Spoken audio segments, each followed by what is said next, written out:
and international development. La réunion d'aujourd'hui se déroule. Today's meeting is taking place in a hybrid format.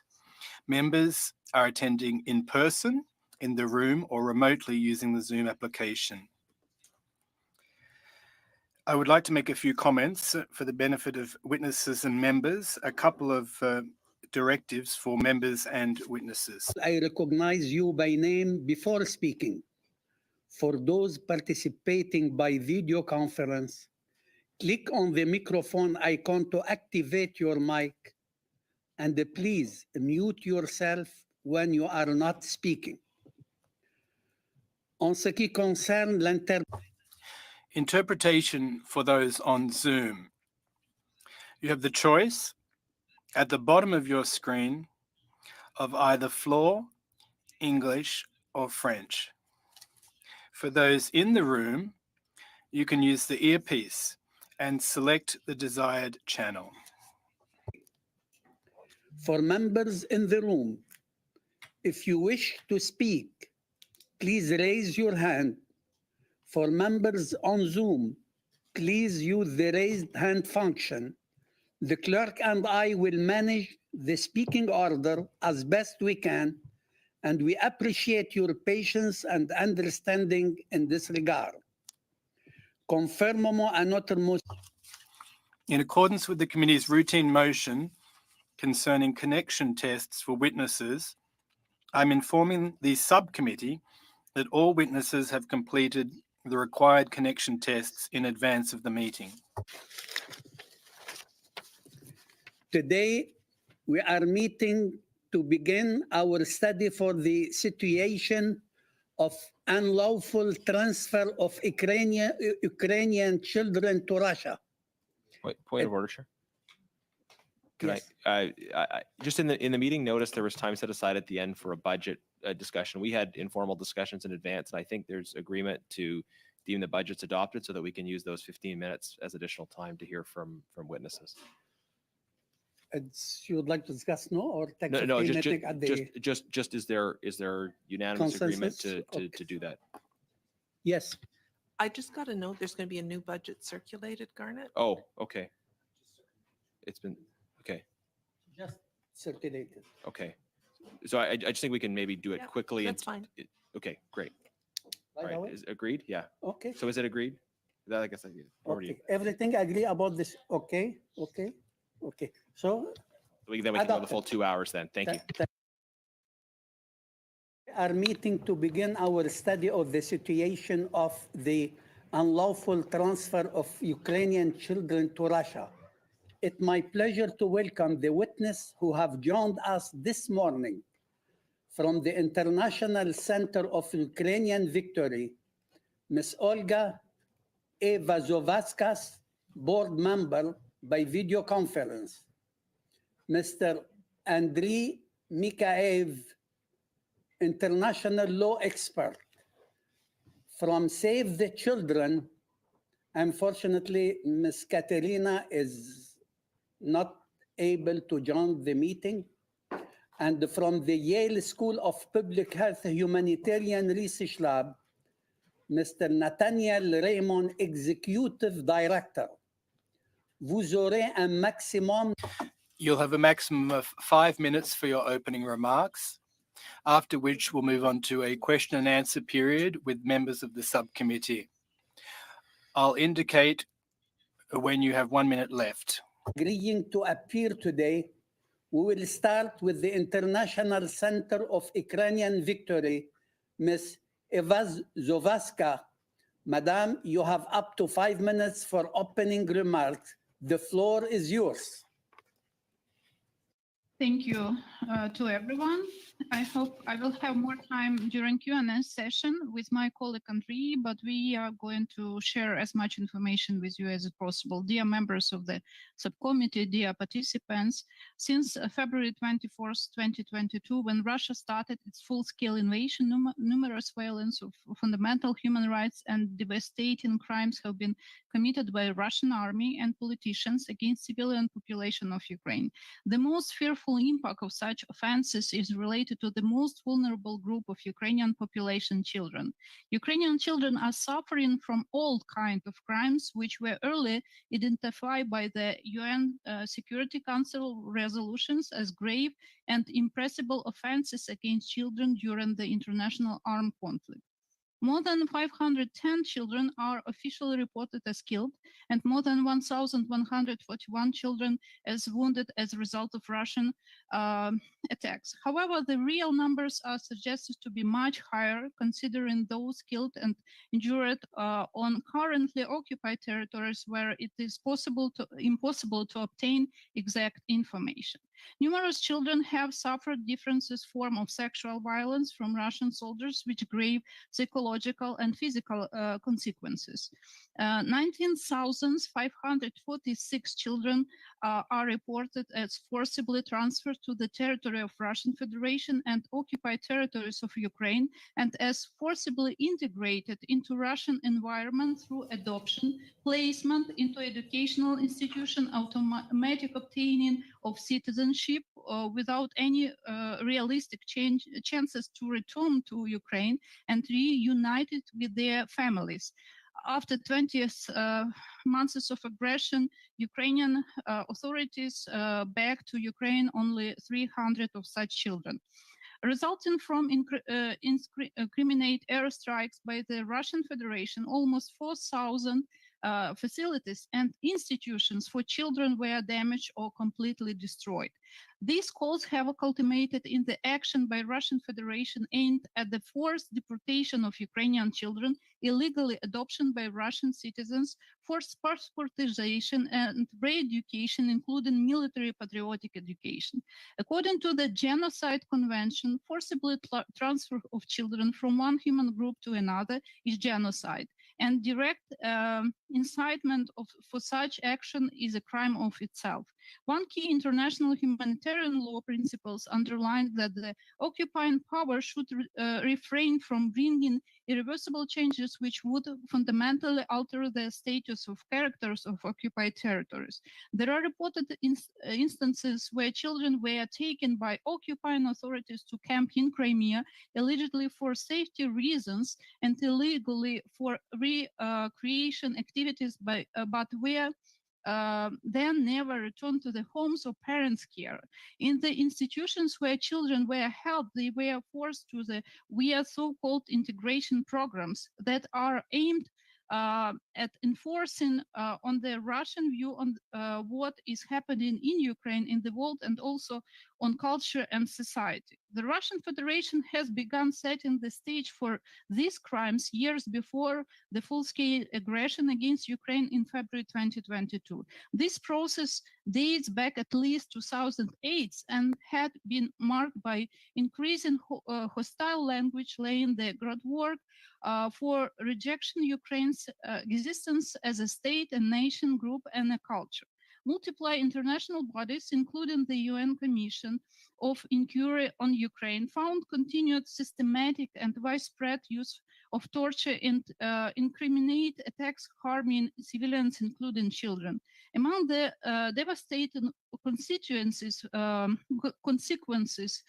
for children, the Commission has committed to investigate illegal transfer of unaccompanied minors by Russian authorities to the Russian Federation.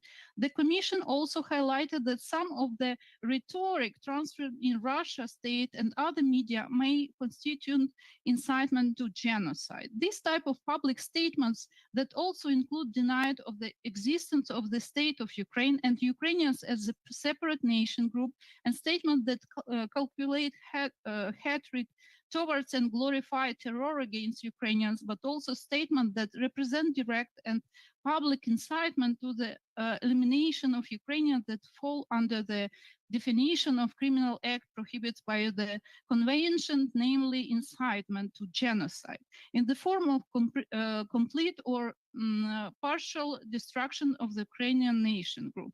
That's why we want to highlight that this case with transferring of Ukrainian children of Russia has other activities as re-education of these children, broken their identity as Ukrainians, and these activities has direct connection with genocide. Thank you for your attention. Thank you.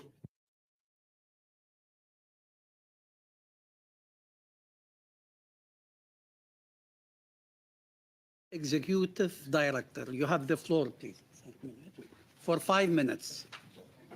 I want to thank the members of the Subcommittee on International Human Rights for inviting me here today to speak on the urgent issue of Russia's systematic campaign of forceful deportation, transfer, re-education, and adoption of Ukrainian children. As my colleague mentioned, the United Nations Security Council has identified 6 grave violations that occur against children. Monsieur le Président, l'interprète a signalé que le micro n'était pas ouvert, fait que ça nuit à Oh. l'interprétation. How about now? You start from the top, please. Thank you, sir. My apologies.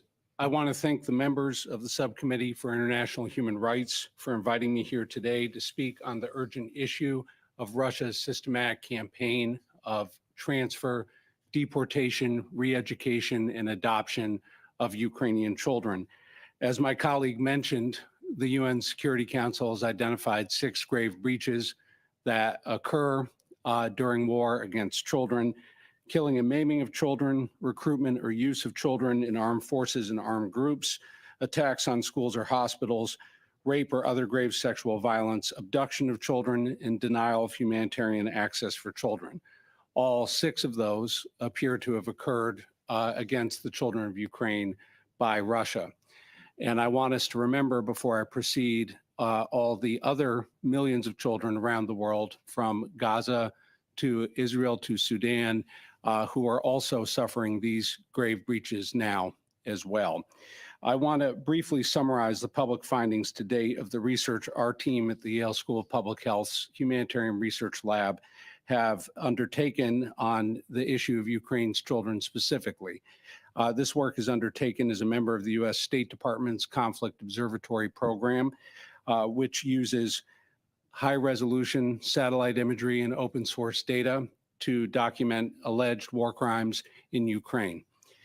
The HRL team has been studying the forced deportation and transfer of Ukrainian children since summer of last year, publishing our first report on the subject in February of 2023, called Russia's Systematic Program for the Re-Education and Adoption of Ukraine's Children. We expect to have more reports coming out in the coming weeks this fall, and we will provide those to the subcommittee and prepare a briefing if requested. What I want to start with is that we have concluded as of February that at least 6,000 Ukrainian children have been taken to at least 43 facilities inside occupied Crimea and Russia to be subjected to so-called patriotic re-education, military training in the cases of at least 2 facilities, one in Chechnya, and in some cases, forced fostering and adoption. These facilities stretch over 3,500 miles from the Black Sea to the eastern Pacific coast at Magadan, including one location in Siberia. Many of the children have returned from the camps, but an unknown number, at least approximately 600 as of February, remain in the facilities. The number of adopted children is unknown, but we at the Humanitarian Research Lab and Conflict Observatory are working to answer that question literally as we speak. It is important to understand that the children range in ages from 6 months at time of capture to 18 years of age. There's some quick background on the origins of the program. The program really begins in 2014 with patriotic re-education, so-called patriotic re-education, occurring at summer camps in Crimea and also in the occupied areas of Donbass. But since the full-scale invasion of 2022, Russia's President Vladimir Putin has significantly ramped up this operation to an almost industrial scale through multiple means and measures. He has removed laws that once prevented the adoption of Ukraine's children in early 2022. The facilities available for re-education purposes have been rapidly expanded in number and capacity. We think there is an additional 40 facilities besides those we identified in our report in February. What I want to really make clear with the limited time I have left is that there are 4 groups of kids. The kids at the camps, kids who were captured on the battlefield, we know the least about. A third group called the evacuees, children who were taken from facilities that were Ukrainian state facilities in places like Kherson, Zaporizhzhia, Kharkiv in the early phase of the invasion. They make up the majority, likely, of the children being adopted. The fourth group we call the filtration kids that were likely separated from their parents in filtration camps set up after the fall of Mariupol in Donetsk. To close, there are 4 concrete steps that the Canadian government can take to help get these kids home. First, the Prime Minister should designate a high-level focal point on issues related to unlawful deportation, transfer of Ukraine's children within the Foreign Ministry to coordinate Canada's activities on this matter, particularly with Ukraine and the United States and other allies. Second, RCMP, CSIS, and other agencies in Canada's law enforcement and national security community have a critical role to play in proactively coordinating with the Ukrainian government on information sharing and development of common data systems to support individual child identifications and return. Third, CETA should work with its Ukrainian partners to identify and financially support the massive capacity needs around identification, reintegration, psychosocial support. And lastly, fourth, Canada should leverage all of its diplomatic might, particularly with the Global South, to bring other countries who have not yet condemned these alleged war crimes indicted by the International Criminal Court a month after our report's release, to bring Global South and all other allies of Canada to denounce these activities and call for these kids to come home. Thank you. Thank you, Mr. Raymond. Maintenant, merci aux témoins pour... Thank you to the witnesses for their opening remarks. And we'll now move on to a Q&A period with the members of the subcommittee. First round of questions. Mr. Garnet Jenis, you have the floor for 7 minutes, please, sir. Thank you, Chair. And Point of order, Chair. Do we not have another witness to hear from? No, I said at the beginning, they're not here. Oh, okay, I'm sorry. I'm sorry. Thank you, Chair. Thank you to the witnesses, and thank you to my colleagues in all parties. I know there's a great deal of interest in this study from all quarters.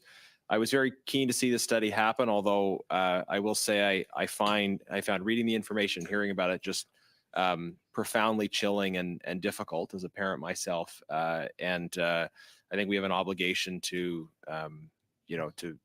push this information out there and expose to Canadians and to all others watching what is happening here, because it's so dark and so evil. I'd like to hear from the witnesses, how systematic are these efforts? What level of central planning and coordination is involved, and how high up the chain is this going, and how far back does it go in terms of preparation for these kinds of activities? Maybe Mr. Raymond, we'll start with you, and then we'll go to the witness from the International Center for Ukrainian Victory. We have very detailed information about the chain of command. It starts with Vladimir Putin and his direct action deputy overseeing both the adoption and camp aspect of the program is Maria Lvova-Belova, the ironically titled Children's Rights Commissioner. The critical middle management of this program are 4 regional governors, at least, plus the Ministry of Education, and there's sort of a 6 sister cities program where specific communities, including at the mayoral level, are sponsoring the transfer of specific children from specific communities. There's also a constellation of civil society groups and non-state actors, which we are documenting right now, that also help facilitate the full pipeline of the program, which is identification, targeting, to logistics for transport, to actual housing, and then some cases, activities related to judicial obfuscation of the children's identities in the adoption system. So it is a whole of government and a whole society program that command responsibility lies with Putin and Maria Lvova-Belova, but it goes all the way to the municipal level. Over. Thank you. Vladimir Putin and Maria Lvova-Belova are already subject to ICC warrants. I think this committee will likely want to recommend further severe sanctions against other entities and individuals involved in this. So we would appreciate follow-up in writing as that documentation process proceeds, with identifying individuals and organizations responsible that could be subject to Canadian sanctions. I'll go to our witnesses online now in terms of the information you have on advanced planning, coordination, and the specific individuals and entities responsible. I would like to take the floor on behalf of the ICV. My name is Andrew McCabe, I'm the international law expert. I would like to thank Mr. Nathaniel very much for the detailed explanation about the chain of command, which and the organizations and individuals responsible for the abduction of children and their further integration into the Russian cultural environment. Actually, we don't have a lot of information to add about these specific people, but we also would like to add about the activities which take place regarding such children. We have established the fact that Russian families are currently materially and spiritually encouraged to adopt Ukrainian children, Ukrainian orphans, and children deprived of the parental care as soon as possible. Also, the central and local legislation in Russia is simplified and is facilitated to make this procedure faster and simpler, despite the level of protection which should be applied to ensure all the child and human rights in the process of adoption. And as we have also established and is also known, currently the occupational authorities on the occupied territories of Ukraine are threatening, for instance, those parents who don't want to let their children enter pro-Russian schools, new pro-Russian schools established with pro-Russian programs, or where the teenager children don't like by themselves to enter such assignments. They threaten that they will deprive such parents of their parental authorities and put their children in the adoption list. This is the part of the re-education and reintegration policy of the Russian occupational authorities, both in Russia and on the occupied territories of Ukraine. Thank you very much for your attention. Mr. McKive, I have 1 minute left. You said spiritually encouraged. I wonder if you can clarify, is the implication of that there's involvement of the Russian Orthodox Church in aspects of this program? Sorry, we don't have any facts about participation of the Russian Orthodox Church in this procedure, but during the local events, during the individual interviews between between people from such families, they encourage them to adopt Ukrainian children, that they're doing a good job for the state, they're doing a good job for such children, and they also ensure that they will do everything possible to complete this process as fast as possible, despite everything. That's what I meant by spiritually. Okay. Thank you. I didn't mean to put words in your mouth, but thank you for that clarification. I think I'm out of time, but I'll have more in 10 seconds. Okay. Well, I'll save it for later. May I Thank you, Mr. respond? Guinness. May I respond to the question on the Orthodox Church? If possible, briefly. Yeah. Go ahead. Very quickly.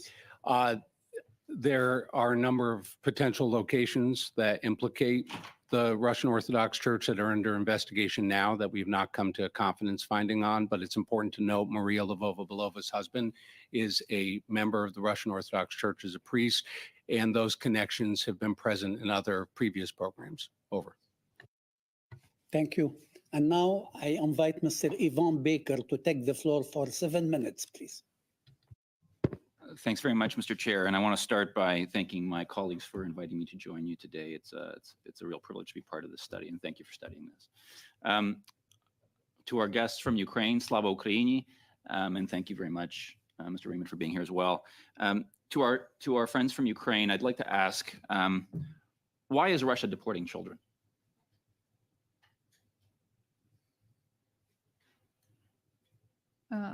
May. So this is very easiest question if we try to find some parallels from the history.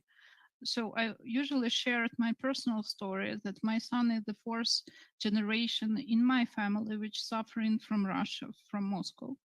And it was a tradition on the USSR stage of development, this empire, that children were the first priority for Moscow, to having them under the power of the authoritarian type of ideology. Many people in Ukraine, which had connection with different protest groups, even during USSR period, and spent years and years in prison, were separated with their children. And many of them were hosted by very proactive communist group, which take these children to their families and try to re-educate them. It's not something new for us, for Ukrainians. That's why I'm usually trying to share a parallel that this is genocide, ongoing war, which wasn't started in 2014 for our nation, for the identity of Ukrainians. And the tools which Moscow using now are the same as it was before. So separatization of children with their families, re-education those who were under occupied territories many, many years from 2014, forming the potential tool for continuation this war, Ukrainians against Ukrainians. Because if we are trying to just imagine that boy which had only 10 years when Donetsk was occupied, was suffering under the Russian propaganda 10 years, and now this boy taking guns and fighting against Ukrainian soldiers are the best capital, human capital for Russian army, because Russia is going to continue this war for years. It's truly a long war, but when we are speaking about tools and methods, Moscow using the same as it was before. Nothing new for us, but we are calling to stop this practice and to share our opinion about unacceptable using children against Ukrainian nation, and unacceptable to change their identity, because we have to survive not only physically as a state, but as a society with a new generation of Ukrainians, which will develop this country after the end of the war. Thank you. So what I hear you saying is this is something that Russia has done in the past.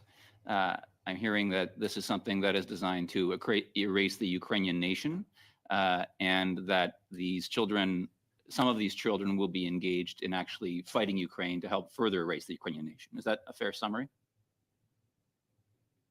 Yes, indeed. What happens to the children while they're in captivity? If I may, please take the floor. So, well, if we are talking about the orphans and children deprived of the parental care, they're being put to the specialized facilities for orphans and such categories of children. However, there were also cases when children who actually had families were departed from their parents after the filtration process, and then again put to the orphanage and other kinds of facilities. After that, they are placed there. They are put to the Russian educational programs, and they are also put on the list to be adopted by the Russian families. One more important aspect that, according to the latest amendments to the Russian legislation on the central level, amendments to the laws, amendments to the presidential decrees in Russian Federation, the order of obtaining Russian citizenship by minors was facilitated, and currently children get a Russian citizenship automatically or through the application of the guardians or the care institutions. And moreover, it's very important to state that according to the law, the new Russian citizens may not withdraw from the Russian citizenship until they fulfill their obligations before Russian Federation in full, which means that, for instance, male Ukrainian children who will now get Russian citizenship theoretically may not withdraw from Russian citizenship in future until they serve the military service. Thank you very much for that. That's generally what's happening. Thank you. Dyakuyu, thank you. That's very helpful. I think I only have about 30 or 45 seconds left. Mr. Raymond, could you just fill in the picture for those watching at home? What happens to these children? Let me tell you what we know, and let me tell you what we don't know. In the case of those in the re-education camps, they are not allowed to speak Ukrainian. If they had a phone, the phone is taken. And in many cases, for those that are boys over the age of 13, we are seeing evidence of military training. In the case of one camp in Chechnya called Mountain Key, children were learning how to use firearms and operate military vehicles. For the younger children, it is exposure to Russian folk songs, military history, visits to major battlefields. For the children that have returned, amongst the 300 that was mentioned earlier, there has been some allegation of physical abuse. Forensically, that from our perspective has not been confirmed yet, but that's under investigation. For children that are in fostering and adoption, and this was alluded to, I believe, by one of the other speakers, is that there is a cash incentive for these children to be adopted. So $200 per month to up to $600, including bonuses for children with severe disabilities. And so you're looking at an economic aspect. Can you wrap it out, please? We have exceed 1 minute, please. Yep. So that's important to put in context. Thank you, Mr. Raymond. Et maintenant, j'invite Monsieur. I'd now call on Mr. Denis Trudel to take the floor for 7 minutes, please. Thank you very much, Mr. Chairperson. I'd like to start by asking a question that has more or less to do with the topic of today that has been niggling for quite some time. When about a year ago, at the start of the Ukraine war, we had Mr. Gandhi, who is the High Commissioner for Refugees from the United Nations, who testified before us and stated that the war in Ukraine had major ramifications. There are refugee crises everywhere across the globe. And how should I put this? All governments, all media outlets are only their eyes were fixed on their screens, and this would have an impact and trickle-down effect on other crises across the globe. So my question is directed at Ms. Vasoska and Mr. Mikiev.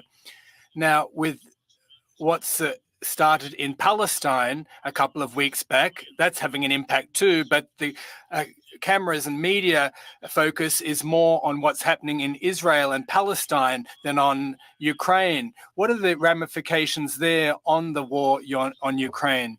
So the witnesses, please, from the International Center for Ukraine Victory.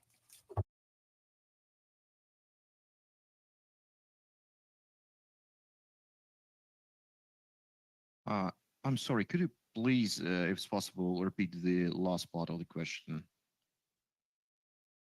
Oui, en fait, Well, so my question is this. The fact that there is a war taking place in Israel and Palestine, which is attracting global media attention, the attention of governments worldwide, in Europe, in the Americas, everywhere across the world. And this is kind of what we saw at the beginning of the Ukraine war. Out on the field, is that having an impact on the theater of war in Ukraine? The entire world is no longer looking and turning its attention to that war. So what is the impact on the ground, if any? So I can answer because it's a little bit political question, not legal, but I believe that pain everywhere is the same pain. That's why we have our sympathy to those civilians and children which are suffering because of other war. At the same time, I strongly believe that this is very dangerous for Ukraine and Ukrainian society, because without military aid and without financial aid, Ukraine will not have capability to continue defend itself and its own society. And you may know how many people are fighting now. We have army with 1 million of soldiers, but without military aid, this army will not have a tool and equipment for not just counteraction attacks and campaigning, but for protecting what we already liberated. Because Russia is ongoing on the stage for starting their big counteraction attack. And without fighter jets, without equipment which will be helpful for protecting those territories which are already liberated and continue counter-offensive attack on the southern part of Ukraine, first of all, Ukraine will not save itself and its own society. When Ukrainian army liberated the territories, not only in Kievska Oblast, in Kharkivska and southern part of Ukraine, we saw how many victims we had there without any access to the information on the ground. And that story about mass graves, about tortured people which had any type of connection with Ukraine, Ukrainian government, or relatives with pro-Ukrainian position, they were under the danger. That's why military aid and financial aid is the main topic for us, how to save the people, protect them, and stop this full-scale invasion on the ground and protect what we already liberated. And I hope that Canada will continue to support us. I just back from DC a few days ago, and we had our advocacy mission. We tried to aware people why it's so important. We believe that Israel, Palestine, and Ukraine have to be not on the same page on attention, but our sustainable and capable partners have to focus on the both conflicts if they are wishing to support a world without war. So sorry for this political statement, but it's about suffering of the civilians and protecting the children, people in need for now. That's why please continue to support Ukraine. Please don't refocus from one topic to another topic, because all people are important for sure. And Ukraine is not just about news. Ukraine is about ongoing war. And this war will end when the battle will end. Merci. Merci. Thank you very much. Thank you. Mr. Raymond, well, there are kids that have different statuses that are being abducted in Ukraine and sent to Russia. Some of them have parents, some are orphans. So how does consent actually work? Is it really parental consent, or is it abduction and kidnapping? And some kids are already orphans in Ukraine in the first place. So in that case, would you use the term abduction to describe what Russia's doing to Ukrainian children? Thank you. That's a critical question. There are three baskets of consent scenarios. The first is outright abduction. In the case of those children, such as Anya, who was used as propaganda along with about 11 to 12 other children in a Defense of the Fatherland Day rally in Moscow, those children were taken directly from the battlefield after Anya's mother was killed by an artillery shell in what can only be described as straight up abduction. The second basket is where there has been consent or some, we can say, theater of consent. We have seen some of the power of attorney forms that parents who have, quote, willingly signed their children over have been forced to sign. And in one of the power of attorney consent forms we found, the party issuing that form was left blank, meaning that those forms cannot be considered meaningful in any way. The third basket are those where, and this was alluded to before, where there is direct, basically pressure, duress being put on the parents. In some cases— Can you wrap it up, please? We exceed the time. Yeah. I gave you several seconds. Thank you. Thank you. Merci, Monsieur Trudel. Thank you, Mr. Trudel. I'd like to invite Ms. McPherson to take the floor for 7 minutes. Thank you, Mr. Chair, and I would like to thank all the witnesses for being here today and sharing this testimony. It is harrowing to hear, but I think very important that we have this study undertaken.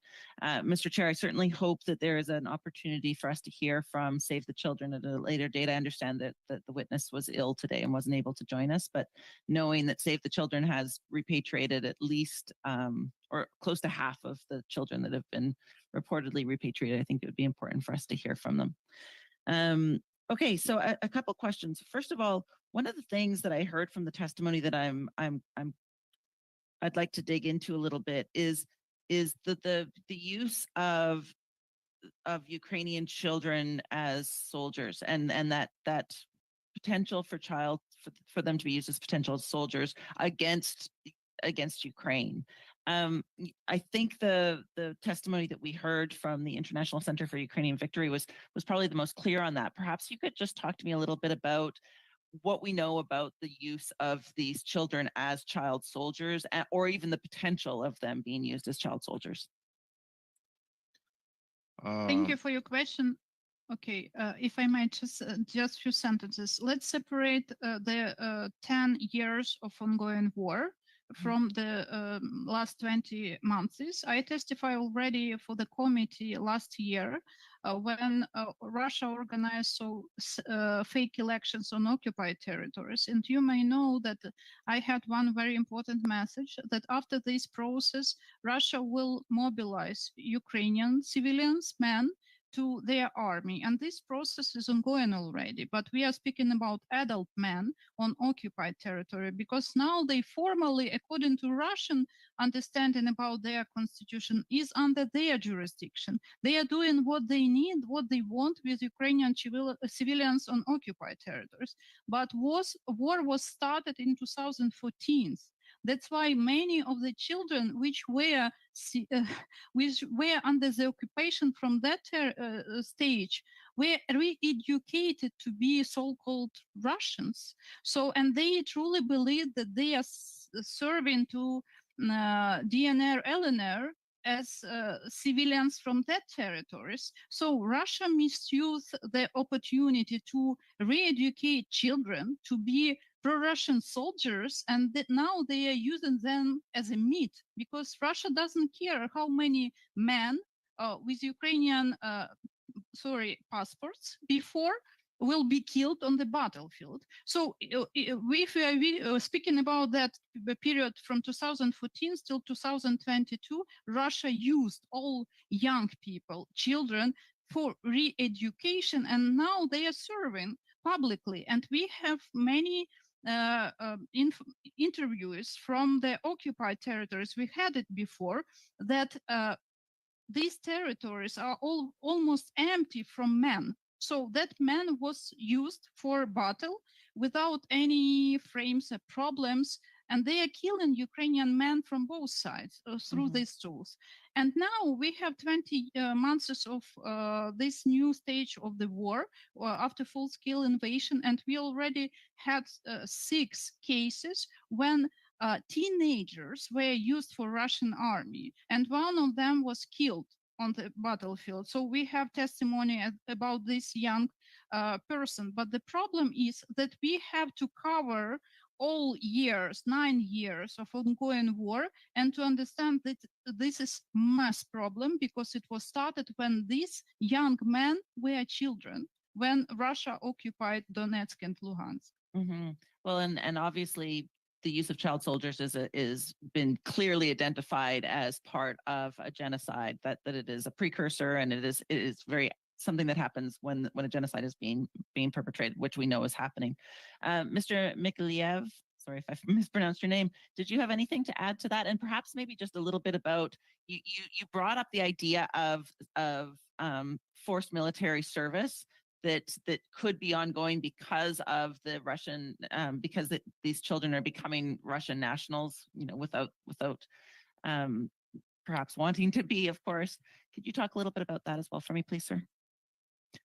Yeah, sure. Except for the one official case established of the minor who voluntarily joined the Russian forces and was killed in a combat. He was 16-year-old.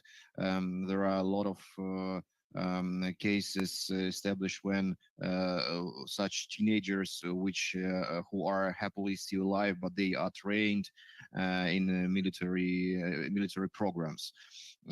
But actually, using children directly as soldiers is not the only way of using children by Russia for the war purposes. There are also known cases when Russian authorities use children from the occupied territory for the intelligence purposes, to get the intelligence information. They also make teenagers to patrol the territory, and to make them to bring information on people who have links, connections with the Ukrainian armed forces or with the Ukrainian law enforcement authorities. And we also know the cases which are officially established when Ukrainian children, unknownly for them, were used to provide the data, the location of the objects through the mobile application, through the mobile game, which was developed and launched by the pro-Russian IT company controlled by the Russian special services. And children didn't know that by playing this game and by getting virtual awards and virtual money for downloading the photos of the objects, they were providing data for the future missile attacks. So the range of methods of using by Russia of children for the military purposes is very broad. It's not only direct use of them as soldiers. Absolutely disgusting. Thank you very much. Mr. Chair, I'll pass that back to you. And now we go to round 2, and I invite Mr. Ihsasi to take the floor for 7 minutes. Thank you, Mr. Chair, and thank you to all the witnesses for this very helpful testimony on an incredibly harrowing development that we should all be concerned about. If I could start off with Mr. Raymond, thank you so much for the work that you're doing. If you don't mind, I first wanted to ask about the conflict observatory program that you you prefaced in your introductory remarks. Could you tell us more about that program? Because all of us are concerned about the need to leverage technology to do a better job when war crimes or crimes against humanity are being committed.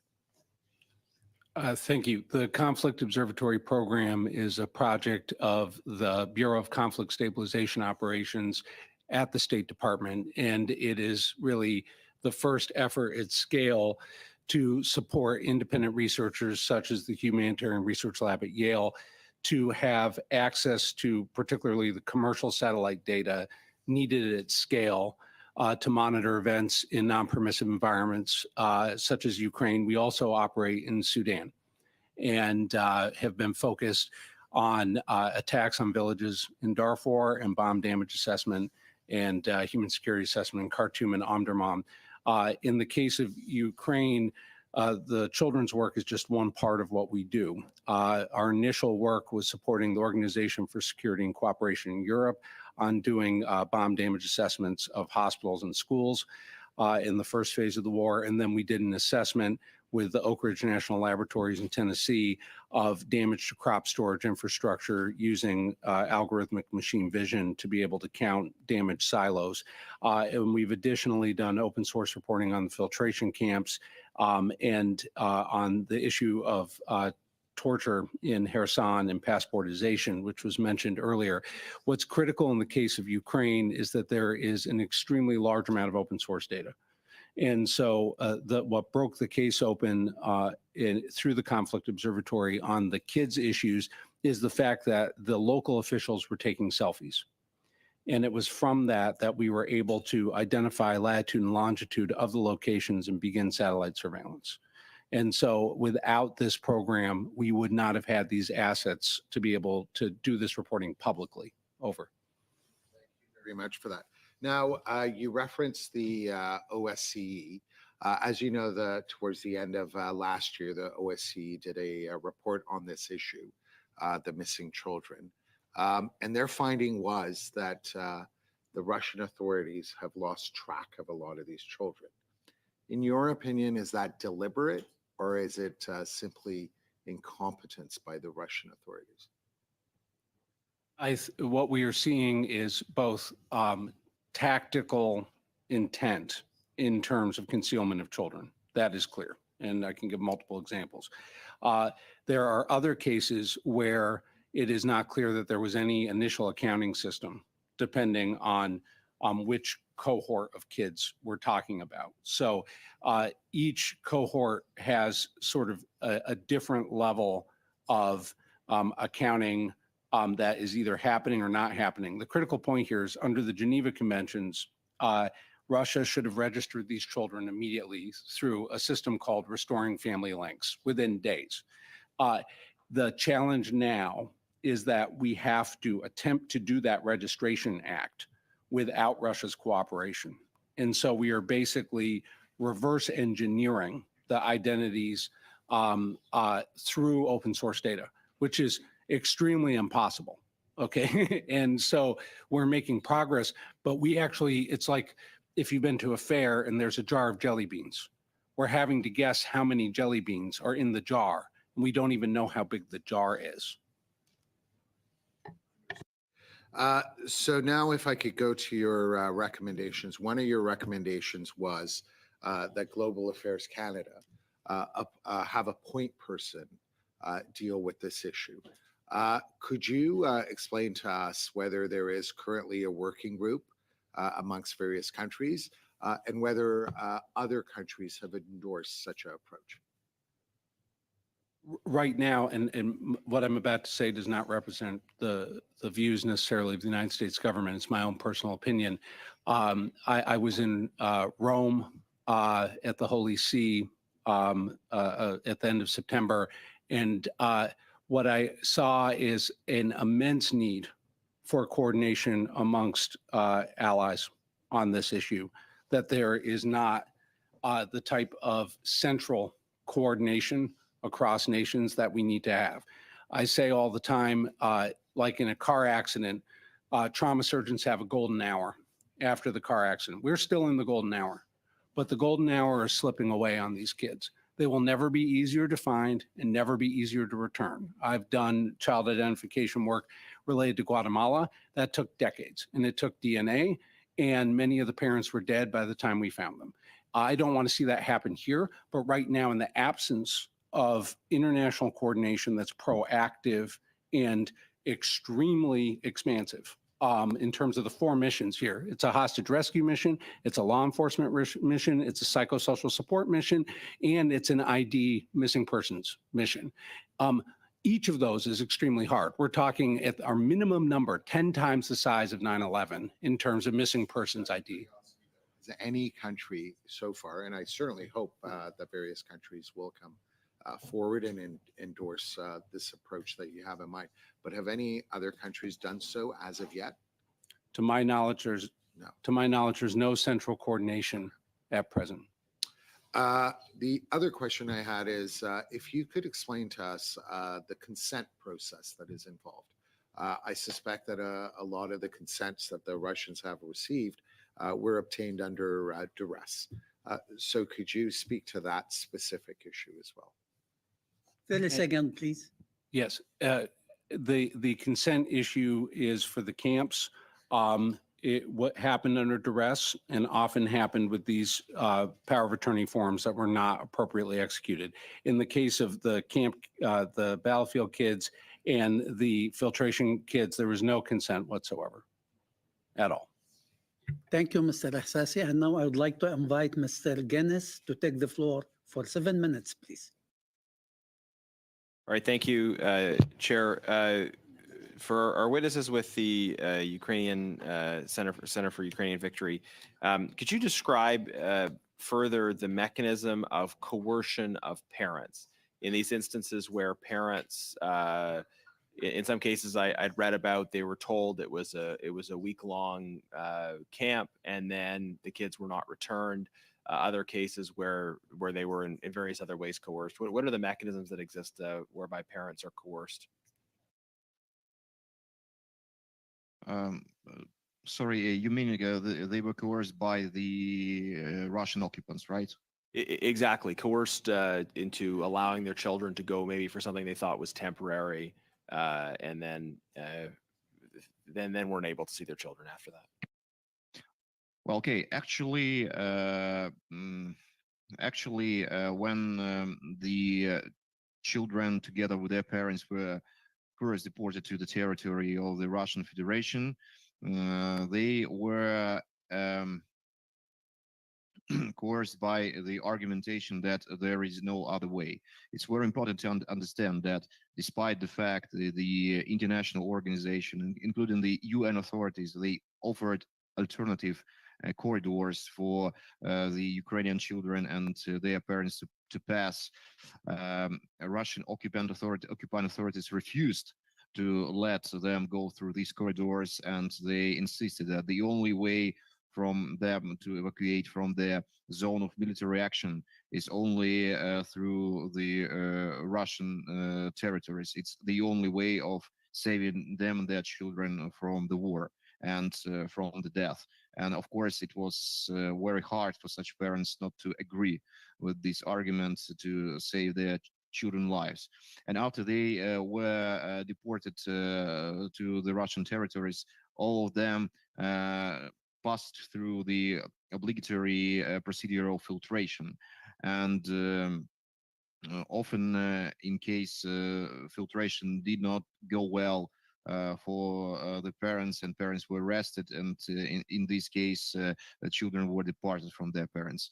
And also there were cases when children were forcibly left on the Russian territories while their parents were allowed to leave it, and actually no there were no mechanism, and there were no possibilities for such parents to immediately reunite with such children. And as for the evacuation and the conditions which took place during the evacuation, we must note that according to its obligations under the Geneva Convention and under the Additional Protocol 1, the occupying state should not evacuate the population, the civilian population, unless there is no other way. And in these cases, a lot of alternative ways to evacuate children with parents, and also orphans and children deprived of parental care, to the territory controlled by Ukraine, they existed.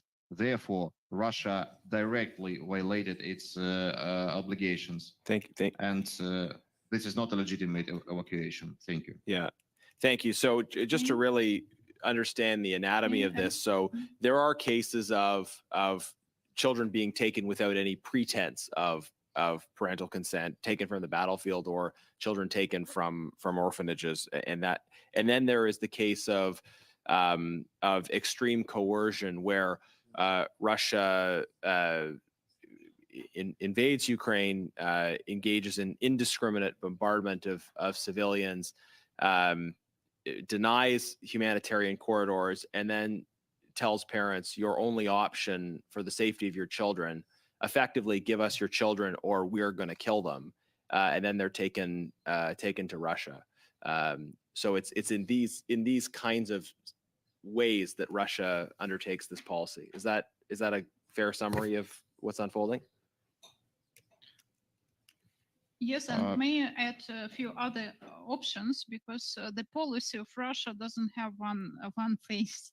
So now many people are suffering on occupied territories because adults and families know that if they will not give a chance for their children to take Russian, very aggressive pro-Russian education system to involve their children into it, we already have testimony that Russian administration just sharing the information that without that their children will be adopted by others. So those parents who are still with their children on occupied territories under the Russian government control will be separated from the families if they will not take these Russian schools with pro-Russian education with full of Russian propaganda frame.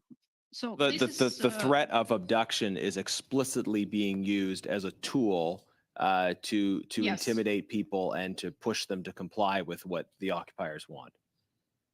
Yes, as a sanctions. So horrifying. separatization of the family is a sanction against parents which will not give their children to Russian education system on the field. I may have to come back to this because I have 1 minute left, but I wanted to probe the Russian narrative and propaganda involved here. I've seen that the architect of this policy, Ms. Lvova-Belova, has herself, quote unquote, adopted 18 children. And you mentioned people taking selfies. What is the story that they are trying to tell through what they're doing here? Well, if I may, I would also like to note regarding your previous statement that we may not say that Russian authorities threaten to kill children if parents don't give them. It would not be fair. They just told that there's a high risk that they will die because of war, because of missiles, if they are not evacuated through the corridors. And as for your next question, if we are talking about Maria Lvova-Belova and their policy, they are all trying to create a picture that they are saving Ukrainian children from the war. They're saving Ukrainian children from the Can you wrap so-called it up, pro-Nazi. please? Sorry? Time is over. I give you several seconds if you want to wrap it up, please. Yeah, I think they are trying to say they are saving Ukrainian children and that their evacuation is legitimate according to the international law. Thank you. Et maintenant, j'invite Monsieur Denis Trudel à prendre. Mr. Denis Trudel, the floor is yours for 5 minutes, please. Well, Mr. Raymond, you said that there are children being abducted from the battlefield, and I imagine the trace of those children is never found again. Do we know what state they're being detained in? And there are children that are forcibly being abducted by way of various number of techniques, threats of adoption in Russia, powers of attorney, quote unquote, that are signed under duress. There are cases of children who've been returned to their parents, and what of their psychological state upon their return? it is very important to state clearly that the children who have been returned to date, the 300, due in part to the incredible efforts of Save Ukraine, are almost entirely children from the camp kids population. As it relates to those who are in the institutions, the Ukrainian state institutions, there has not been any return to our knowledge of those kids or the kids from filtration or the battlefield. At this point, it's almost entirely kids that were in the camp system. And this is important because it means that we don't, for groups 3 and 4, the battlefield and filtration kids, we don't even have a denominator in terms of comparing how many existed in that population. And the difficulty, the absolute complexity of trying to figure out which kids in the battlefield scenarios are missing because they're dead and missing because they're in Russian custody is almost impossible in the current conditions. We believe that the kids in those groups that we know the least about are in the adoption system and are in the Russian national adoption system. And we are working quickly to confirm that and to report publicly on it. Vous avez parlé de camps, là. You referred to camps. Could you define those camps, please, and what kind of conditions do the children find themselves in those camps? As was alluded to by our colleagues, that the camp system actually goes back to the Stalin era in the Soviet Union through the pioneer camps. In the case of Crimea, one facility, Artek, was built by Stalin. In the case of other facilities, such as those in Moscow, they're often referred to as family centers. There are some that are thematic in nature. One's a music camp. There's a computer science camp. They differ based on age groups, and the conditions differ as well. The fact is that we only have 300 kids back, and that gives us a very minimal base of evidence right now to understand the conditions inside the camps. All we have as the primary base of evidence on conditions in the camps are the statements of the Russians themselves and the photos and videos they release on websites. We need to have International Committee of the Red Cross access and UN access to be able to figure out exactly how these kids are being held. We don't know. J'aimerais poser une question. I'd like to ask a question of all three of you. Do you consider that everything we've heard today amounts to war crimes or crimes against humanity, i.e. the way Russia is abducting children across Ukraine and is forcibly abducting them and re-educating them, quote unquote? Is this a crime against humanity? Yes.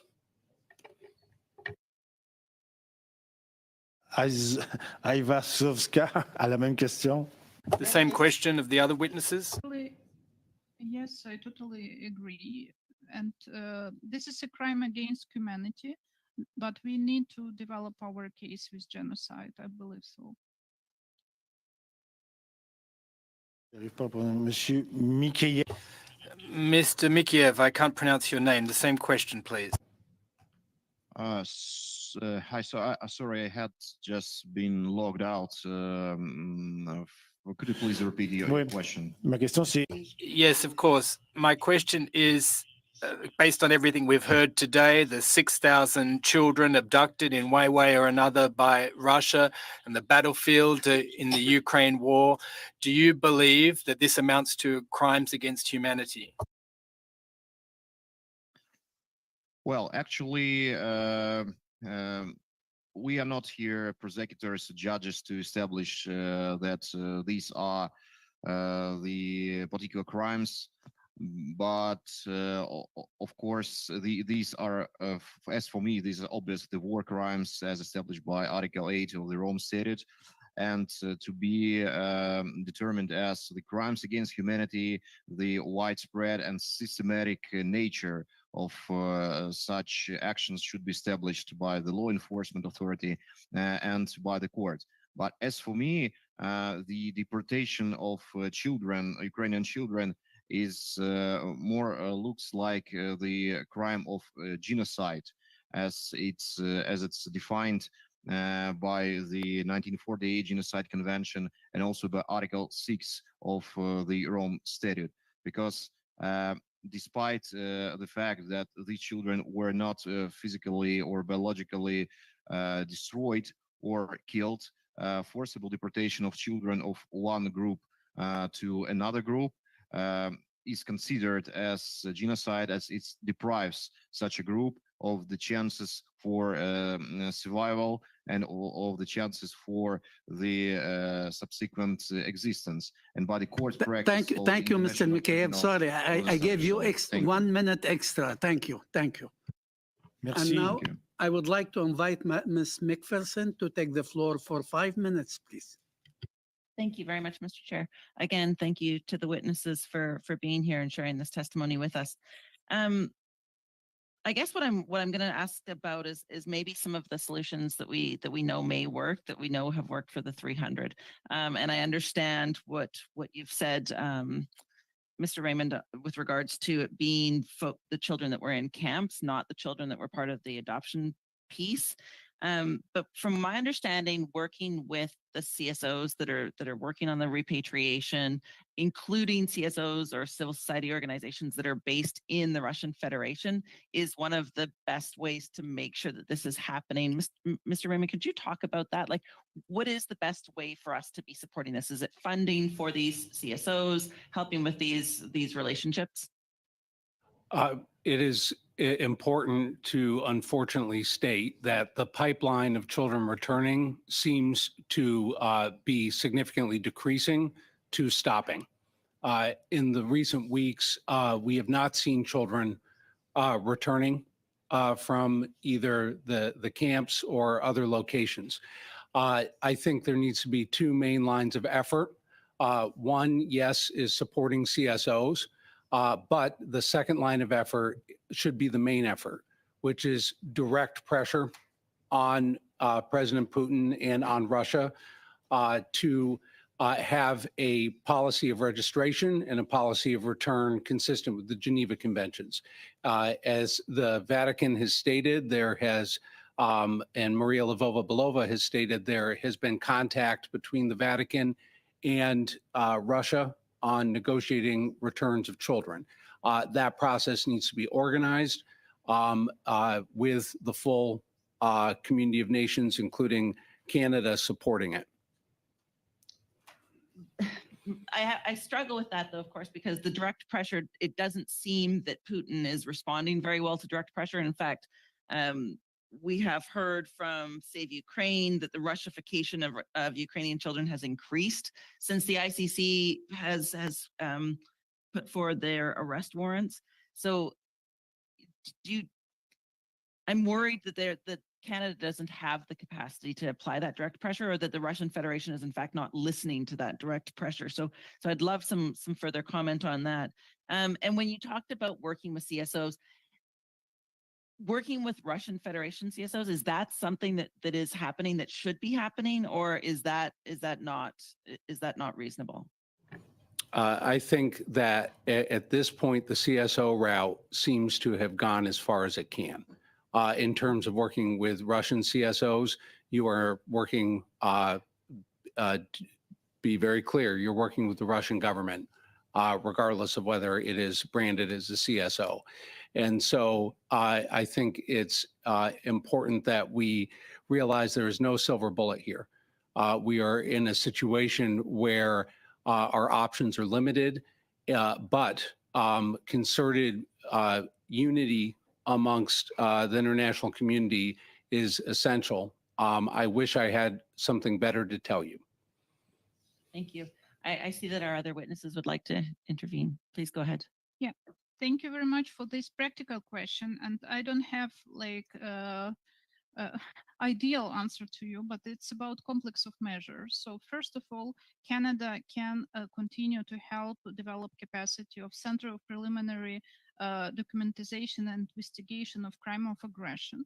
Because, you know, in a future perspective, we will back all children if Russia or when Russia will be punished, and high-level politicians in Russia will know that it's politically and legally track with the future. So Canada can use more intellectuals and resources for this track, and it will be very, very helpful. Then we have to focus not on Russian CSO. I totally agree with the position that none of the CSO in Russia is independent. Okay. Because they have the law and legislation about foreign agents and all of them under the monitoring. So I can trust Russians as CSO for sure. But you know that those witnesses or eyewitnesses which could flee from Russia did it through Estonia and this border with Estonia. But as I know, there is only one investigator in Estonia which is working on a daily basis with war crimes and interviewing of people which can be eyewitnesses for all of us. But they are scaring that they already became a collaborants, or they will be shaming because of this situation. When they stayed in Russia for some temporary period, they had this pro-Russian, you know, picture. So we have to understand that we need support, like for these territories which are close to Russian borders. We need to cover all eyewitnesses and find them who already left Russian territories and to give the testimonies from this audience. And we will need to develop the trust between these witnesses and law enforcement bodies on territories close to Russia. And the third point, except tribunal because of act of aggression and center, which already started to work, and eyewitnesses, we need to use intelligence, but OSINT and other tools are very well developed, and you can find people on Russia territories too. Many of them still use mobile phones and cards. So if they are using it even on time-to-time manner, we can find them. And many of them potentially can testify to Ukrainian authority, but first of all to our foreign partners, because sometimes they are scaring to be, as I mentioned already, to be collaborants according to Ukrainian legislation. We have to aware them that they are victims too, and they need to testify for having justice and truth at the end. Thank you so Thank much. you. Thank you, Ms. Mr. Chair. McPherson. Thank you. And now I invite Ms. Damov to take the floor for 5 minutes, please. Thank you. Thank you, Chair. Sorry, I'm just setting my timer here. Thank you to all our witnesses for being here today. I find this testimony absolutely heartbreaking and really difficult to hear. Do you think Canadians are aware of what's happening to these children? And if not, how can we, other than our hearing today, but how can we raise awareness amongst Canadians about what's happening? Maybe I'll start with Mr. Raymond. I think back to the incredible public communication effort of the Canadian government during the Ottawa process leading to the anti-personnel landmine ban. I spoke at Dalhousie University many years ago, and I was impressed by the immense amount of literacy and engagement of students and adults on that issue because of the work of Global Affairs Canada and others. I think a similar public campaign is needed here. And I wish we were doing it in the United States as well as I think Canada could probably do it here. What's really important to communicate to the public is that this issue is about the special protected status of children in war. If we fail on the Ukraine issue in terms of getting these kids back, or if we get them back the wrong way, in basically a hostage trade, we are degrading the power of that special protected status forever. And so that's what's at stake here. It's not just Ukraine's kids, it's all kids in war. We could do this wrong and end up with a precedent where kids can become chips in a dangerous poker game. And the public needs to understand that. And that can't be allowed to happen. Thank you. My next question I'd like to put to both sets of witnesses. When I've read about child soldiers and the work that General Romeo Dallaire has done, reintegrating these children is not always easy. They have literally been indoctrinated into a different way of life, a different way of thinking. I'm just wondering, I know there's only been 300 kids that have been returned thus far from camps, but should there be thought to some kind of financial support and programs in place to support these kids when they first come back? The psychosocial challenge here is going to take years and decades. And I defer to my Ukrainian colleagues who are more expert in what's involved than I am. But we have an identification challenge and a reintegration psychosocial support challenge. And having the donorship from the international community coordinated now is going to ensure long-term success. I've seen this go wrong in multiple other conflicts. And so you're right that we need to get coordination and problematization on the reintegration psychosocial now. But I defer to my colleagues. So I totally generally agree with first speaker, and I need to highlight that we don't have much time, but we can start already because we already have case studies from those who back to Ukraine, but they stayed in Russia during a very short period. At the same time, there is nothing new about awareness and psychological support and mental recovery, which have to be developed as a program, big program for Ukrainians, because we have to understand that those children who was kidnapped or relocated to Russia now will back when they will be more or less adult. And we need to develop this program for everyone in Ukraine, but focus on those who already back to Ukraine, because we have this access to the practically victims who had a part of this case on this stage of the history.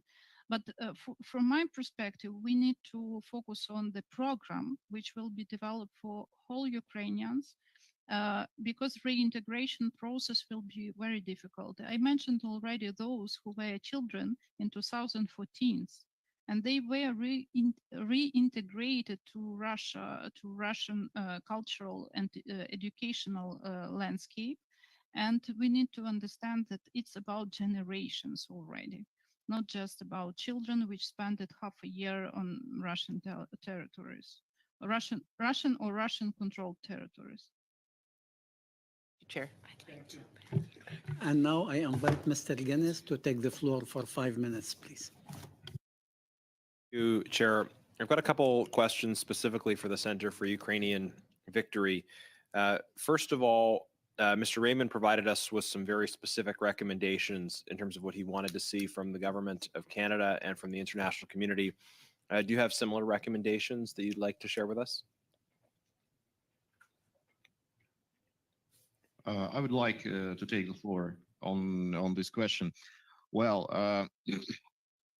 despite the efforts to facilitate the process of return of children and they reuniting with families, I think that it's very important to contribute to bringing all the perpetrators to liability and to justice.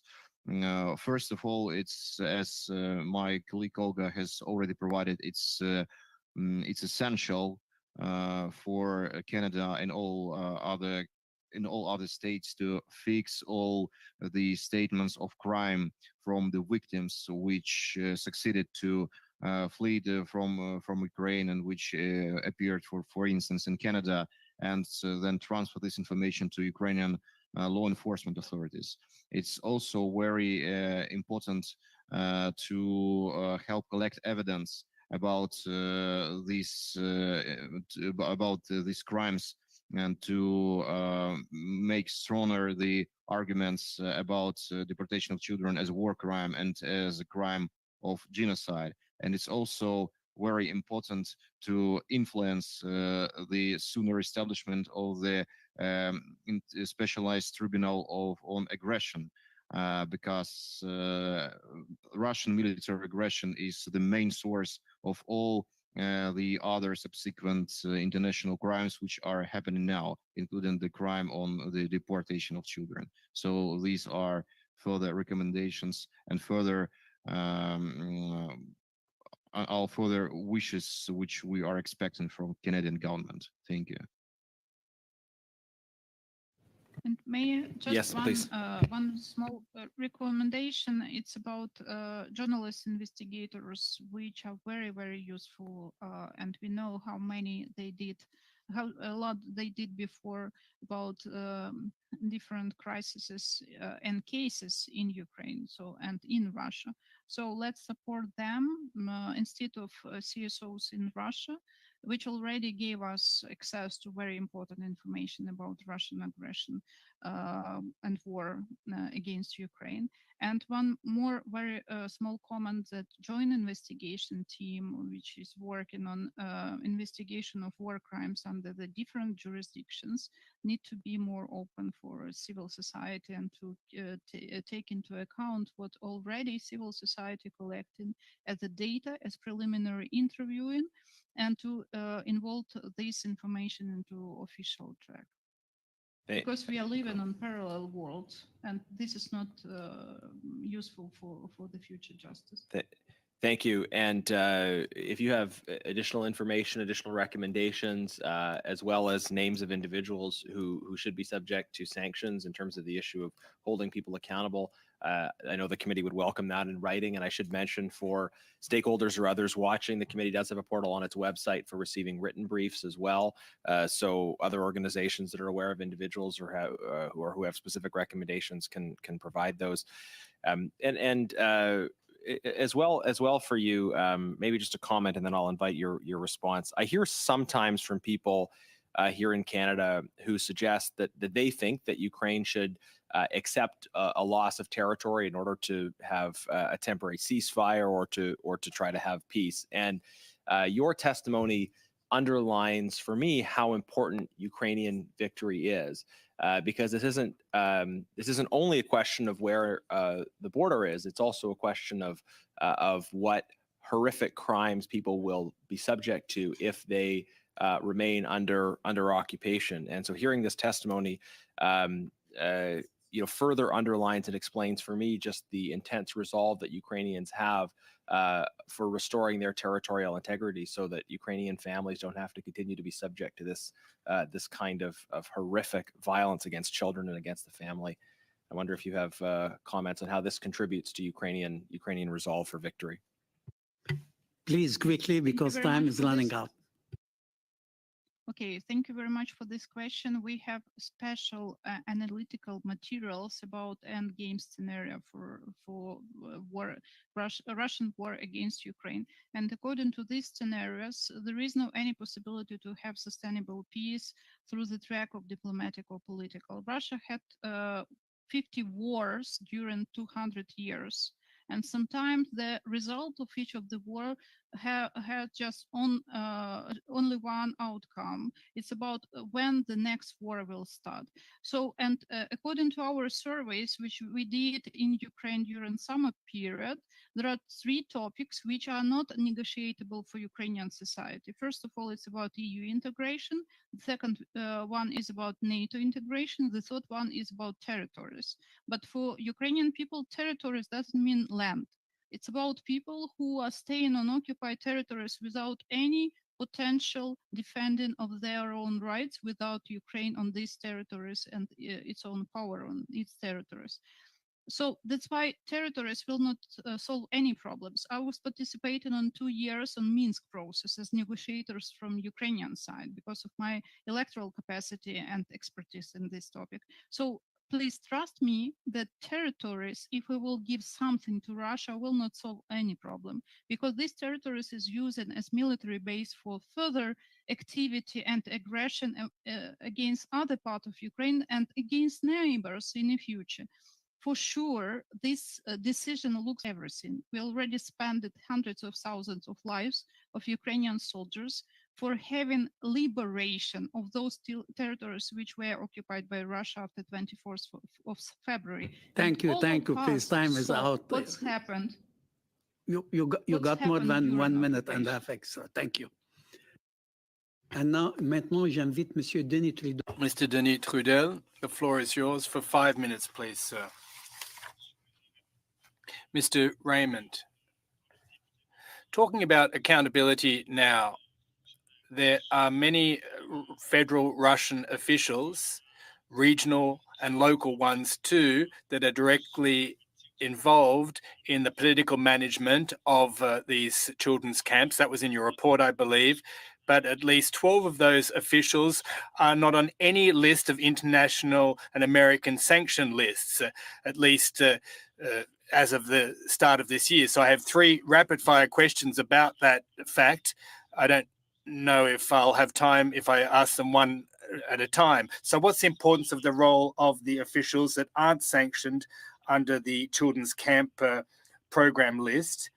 First question, were they sanctioned? Would that really have an impact? To what extent do these sanctions have an impact on the operations of the program? Does sanctioning certain officials have an impact on the program? Third question, how many of the officials or those in charge of the children's camps are being sanctioned by Canada? Could Canada do more in terms of sanctions, and would that have a bearing on those programs? I just wanted to ask those rapid fire questions. I'm going to go quickly, 3, 2, 1. 3, your last question, I don't know who Canada has sanctioned, but we have our full package that we gave to Department of Commerce and Treasury on the U.S. side that we will provide to this committee and work with you to make sure that we have sanctions coherence on our side in terms of the information we provided to U.S. government. Second, it is critical to hit the middle management. And let's talk sanctions and also indictments. Right now, the top of the food chain has been indicted, but it is critical to put pain on the middle level of the operation. And I think what needs to be shown to those who are running the program on the local level is that they are going to suffer consequences internationally. And I think they are the least insulated from the effect of sanctions and indictments. I think it is essential that we move down the food chain and put sanctions on the lower level. Over. So how can Canada make a difference?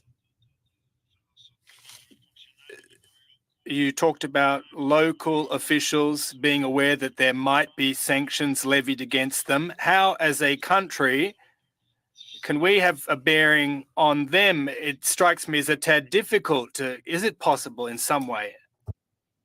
We translated a conversation that Maria Lvova-Belova was having with local officials on a video in which she said, don't worry about the sanctions. They don't even know how to spell your name. And why I'm telling the story is that she was having to communicate with those further down the food chain to basically assuage their concerns that they would face legal or international consequences. And it is important that we show those who were looking for comfort from Maria Lvova-Belova that we know who they are. They will not be able to send their kids abroad to school. They will not be able to open a bank account. They will not get a visa, at least. And in some cases, they'll be indicted. If, let's say it doesn't work, well, we need to try.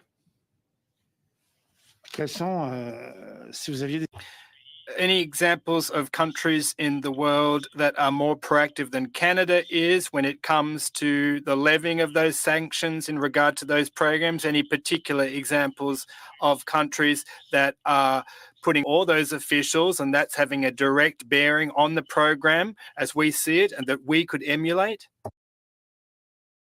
I can't evaluate Canada's sanctions regime on this topic. The United States and the European Union have similar sanctions regimes in similar individuals, and they moved quite rapid fire after our report came out in terms of going down the list of those in our chain of command chart.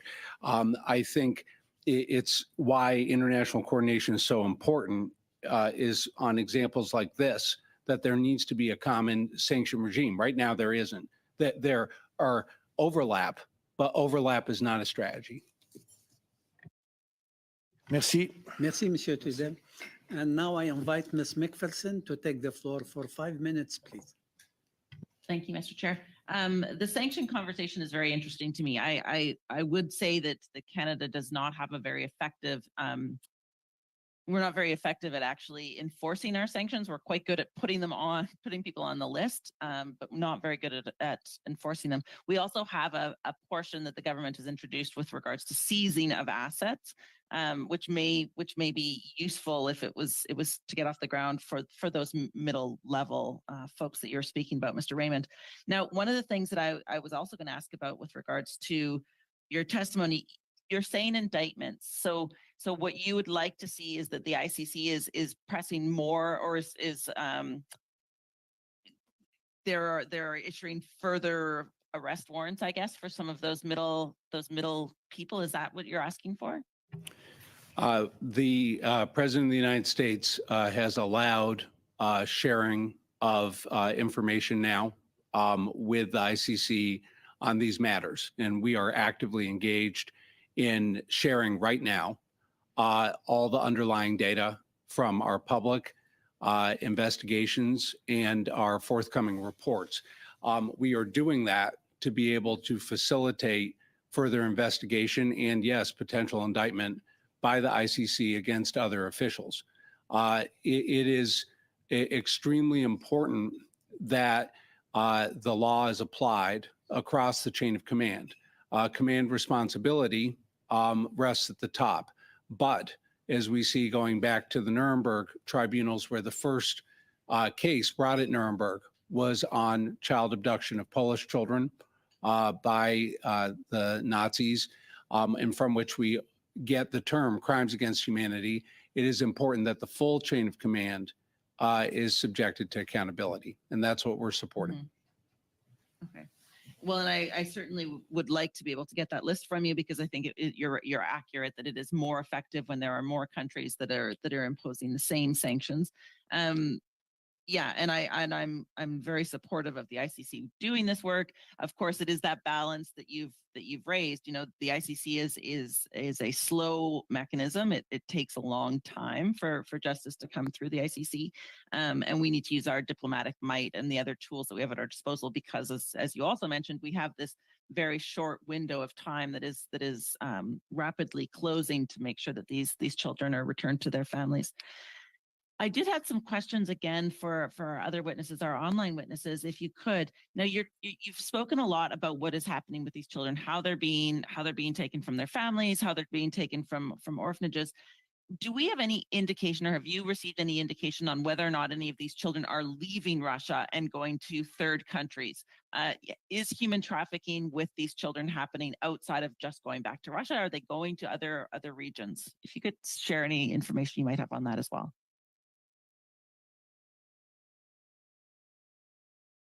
Well, we may state now that the majority of children which were deported to the territory of Russian Federation, they still remain on the territory of Russia and on the occupied territories of Ukraine within facilities they were put in. Of course, there are some cases when some children were returned back. It's cases of children who actually had parents, actually had families, and whose families put their best efforts, who addressed the authorities, who addressed specialized NGOs, and who actually were lucky to establish contacts and to get their children back. But compared to the number of children which still remain there, this amount is just peanuts. It's like only several hundreds of them. The majority are all still there. Of course. And I guess that's ultimately, I mean, I know I'm running out of time, but ultimately that's where the Canadian government can also offer our support. So clearly the diplomatic piece, clearly the pushing for increased sanctions, for using our voice to raise this issue, but funding for, of course, those children who have been returned for their mental support, but funding for organizations that are doing the work of trying to reunify these families is another key role we could play. Is that accurate?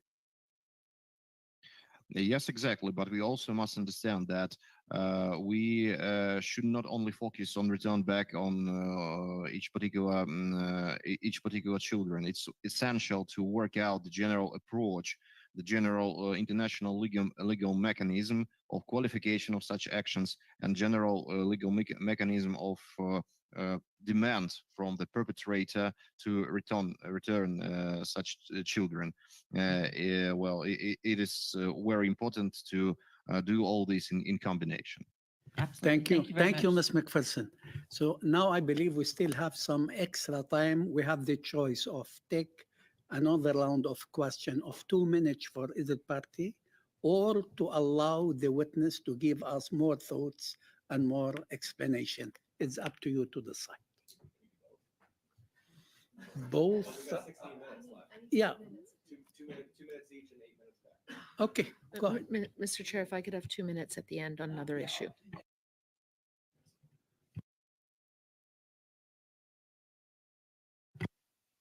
Invite Mr. Ahsasi to take the floor for 2 minutes. Well, I in turn thank you, Mr. Chair. That's very kind and generous. I think it would only be fair to look to the witnesses who have expertise and ask them if they have any concluding thoughts that they would like to share with the members. Because I have to say, speaking on behalf of, I am certain everyone here, we have found their testimony to be very useful. But it could very well be that things were not addressed because we didn't ask the right questions. So why don't we go to Mr. Raymond first?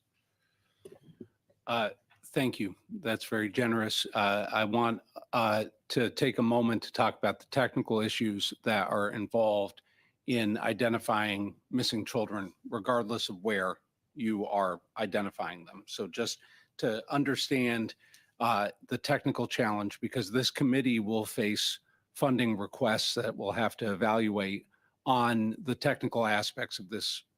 First is during Bosnia, with the Srebrenica massacre, something called an anti-mortem database was developed, which I think is a best practice that could be supported here, but would require a large amount of ground activity. But I think it's the only way to do it and to do it safely, which is in the anti-mortem database, family members and community members were interviewed about the missing and deceased individuals before their death. And having that database that could be then later combined with DNA and dental records was essential in the successful identification of thousands of the missing. A similar type of database must be created here, and it requires 4 types of information: investigative case file, DNA, non-DNA forensics, plus basically the ability to match against both relational and object databases in terms of facial recognition. Thank you, and Mr. open Raymond. source Thank data. you, Mr. Hassasi. Sorry, I have to be Yep. because the time is perfect. Exact. I invite Mr. Guinness for 2 minutes. Please take the floor. Well, thank you. Just jumping back to my last round, the point about territorial integrity was so important for me, and I think for us all to reflect on. Your comment that territorial integrity is not just about land. Territorial integrity is about people. It's about the people that are stolen when territory is taken. Russia is not just stealing land; it's stealing people, and that should put the critical importance of Ukrainian victory and of us supporting Ukraine and doing everything we can to support Ukraine. It should put that urgency in sharp focus. We haven't talked about the Belarusian role in this, and there's an article in Foreign Policy detailing involvement of the Belarusian government, the routing of children through Belarus. I wonder if either of our witnesses can speak to that. We will be imminently releasing a report on this subject. That's all I can say for now, but stand by. Okay, and please refer that directly to the committee. Do our folks online want to share at all about the Belarusian involvement in this? Yes, we would like to say that it's very important to investigate and to talk publicly about the impacts and about the role of the Russian authorities, because it's not so much information publicly available or not so much information obtained about their role, but we know for sure that they used the territory of Belarus as the transport corridor, and that some Ukrainian children were put into the camps in the Belarusian territory. And that's why the actions of the Belarusian officials are not less criminal in this regard than the acts of the Russian authorities, but they should be qualified properly, and perpetrators should be also brought to liability. Thank you, Mr. Mikheyev. Thank you. Maintenant, j'invite Monsieur Trudel à prendre la parole. Mr. Trudel, the floor is yours for 2 minutes. I'm still intrigued. There's a very clear report on a complicated issue. We're talking about a country that's at war, Ukraine, Russia, and yet you seem to have a clear grasp of what's happening, despite the complexity of what's happening in the theater of war. How do you get your hands on that information? Is it the international advocacy organizations that are helping you with your information gathering? Do they have secure access to what's happening out in the field? And is Russia facilitating access for those international organizations such that they can document what we're talking about today? It is important to know that we have no secret information. It is through the large-scale analysis of OSINT, of open source information, where we are able primarily from, in this case, from social media of parents looking for their kids, combined with the data being released through bad tradecraft by the Russians, combined with the fact that they are not hiding this. This is primarily a propaganda operation. And they are attempting to rebrand a failing invasion. And so in so doing, they are providing us the ability to extract math from their social media that allows us to use things like satellites to then monitor pattern of life, including logistical patterns. And so what we have here is the fusion, the mosaic effect of multiple streams together. Ça voulait dire que l'État russe. So you're saying that the Russian state is boasting about abducting Russian children on social media? 100%. They are our number one source of information is the Russian government. When online, I am attacked by information operations, which say, how do we know? Well, we know because the perpetrator told us. Thank you, Mr. Lehman. Merci, Monsieur Trudel. And now I invite Ms. McPherson to take the floor for 2 minutes, please. Thank you very much, Mr. Chair. I'm going to give my 2 minutes to the International Center for Ukrainian Victory guests, just so that they can tell us what they would like to see this committee do. Please go ahead. Yes, please. I would also like to add to Mr. Raymond's statement about the character of deportation as propaganda operation. They are really boasting about abduction of children, and their numbers they are providing about children which are deported to the Russian territory is even much bigger. While according to the Ukrainian authorities, it's established an amount of 20,000 of children deported. The Russian mass media tell about more than 7,050 Ukrainian children, 700,050 children officially deported and placed don't know. We think this number is exaggerated, and we don't know how it's accounted. But anyway, they are not hiding anything. Well, and on the another case is that unfortunately a lot of information is not still available either to NGOs or to the law enforcement authorities of Ukraine, and we will find out a lot more cases unfortunately after the occupied territories are released, and some of them only after the war is finished. Thank you very much. Still have 20 minutes, 20 seconds if someone want to express something. No? Thank you. And now I would like to invite Ms. Vandenbond to take the floor for 2 minutes, please. Yes, thank you. And I thank you, Mr. Chair, and the committee for giving me this 2 minutes on another very, very important issue.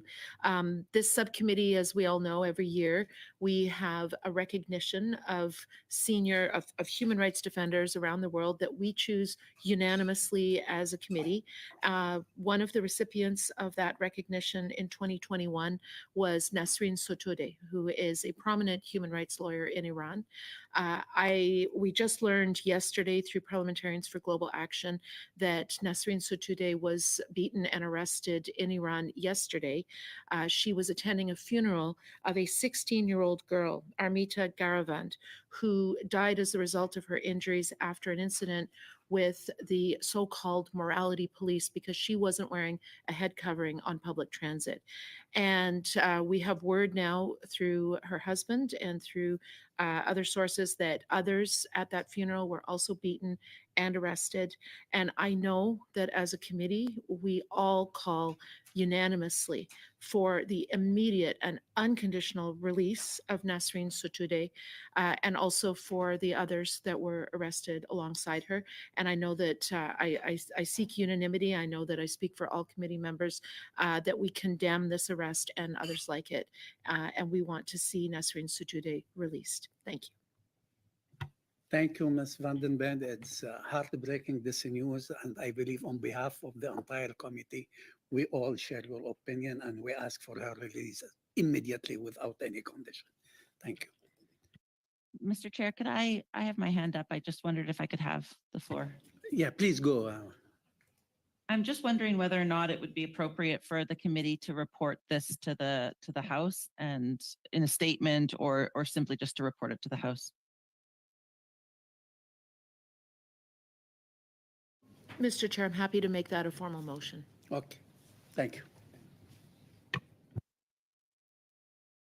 Yes, Mr. Gibbs. Yeah, I want to strongly agree with the comments made by Ms. Vandenbeld, and this subcommittee does important work bringing light to these issues, profiling people that are heroes fighting for human rights around the world, and it's important that we continue to follow up and advocate for them, and for all the people in Iran who have just faced horrific treatment by the regime. So I'm supportive of the proposal from Ms. McPherson as well to report that call for release through the Foreign Affairs Committee, of course, is the process we have to follow, but yes. Thank you, Mr. Guinness. Yes, please go.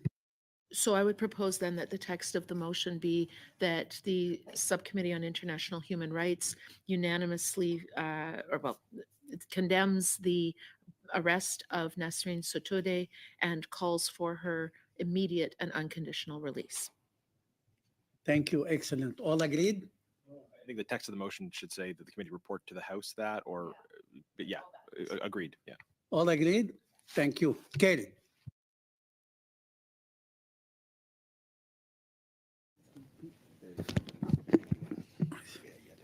Merci pour vos témoignages et votre participation. Thank you for your testimony and for participating in this study on an unlawful transfer of Ukrainian children to Russia.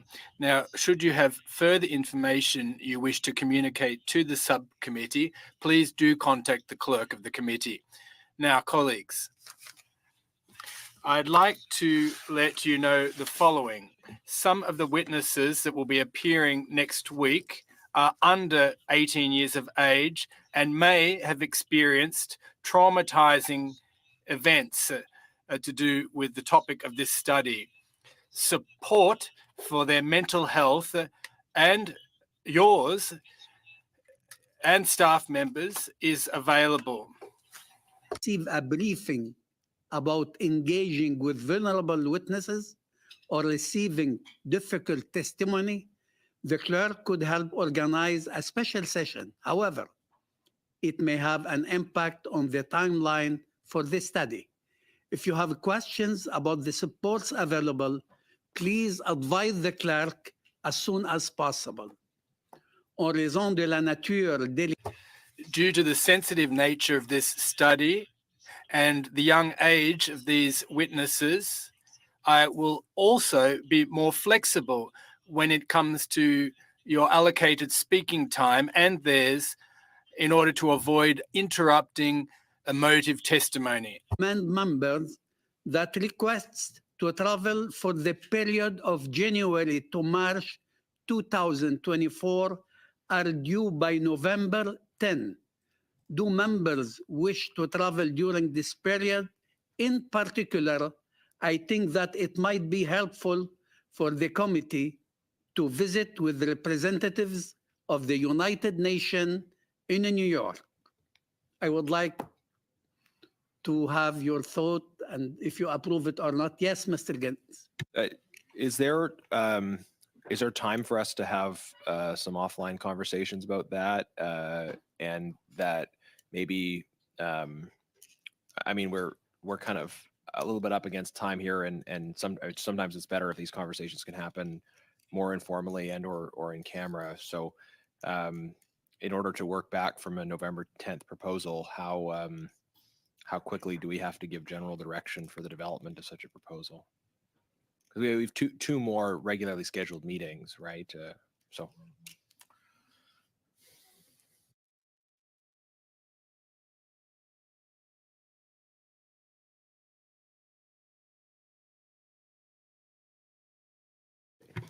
Member, they could prepare and send their thought, their recommendation to me, and then we'll take care from there, please. That sounds great. We can send ideas to you. They can be circulated among the members, and hopefully some consensus will develop on email. Absolutely. By the end of the week, please. That will conclude our meeting for today. Mr. Chair, my hand is up. Sorry. Go ahead, Ms. McPherson. Thank you. Just a couple of very quick things. First of all, in terms of the protection of our witnesses, would it be reasonable or does the committee have any interest in doing that testimony either to allow the witnesses to be anonymous or to allow the witnesses to give their testimony in camera? Just a discussion, because this committee has run into problems before where we have received testimony and those giving the testimony have been put in danger as a result. So I am conscious of that. If there are other ways that we can protect their safety, and then just very quickly on the travel potential, I'm very open to that. I think it's important for parliamentarians to do that work, but I would just double check before we undertake any work whether or not the whips from all parties will allow that to happen. I know that that's something our whip is supportive of, but I also know that we've been told from other whips that will not be supported. So I don't want the clerk to go through the work if it's not going to be possible. Thank you, Ms. McPherson. Mr. Guinness. Yeah, just a comment on the witnesses appearing. Of course, this is very traumatic information and testimony. These witnesses, though, want to be able to tell their story in public. They want to be heard. That's why they want to do this. And it's not an issue of, and I appreciate the precedents in the past around people that are currently at risk. These aren't people that are currently at risk. The families that have been invited are ones who have been able to get their children out and are now in a safe place to tell their story after the fact. So I appreciate the emphasis around and around the differences in terms of sensitivities around times and things like that. It is important to underline that these are folks that in spite of the pain are convinced about the importance of us hearing their stories and the Canadian people hearing their stories so that we can act in response. Thank you, Mr. Guinness. Ms. McPherson, please. Mr. Chair, I simply forgot to lower my hand. Sorry. So on behalf of all members of the committee, I would like to thank all the witnesses for their presence, for their ideas, for their recommendation, for their thoughts. And if you believe some other recommendation may be useful to the committee, please send it in writing. Thank you very much. Thank you for your presence. And now is it the will of the committee to adjourn the meeting? Yes. Meeting is adjourned. Thank you. Thank you very much.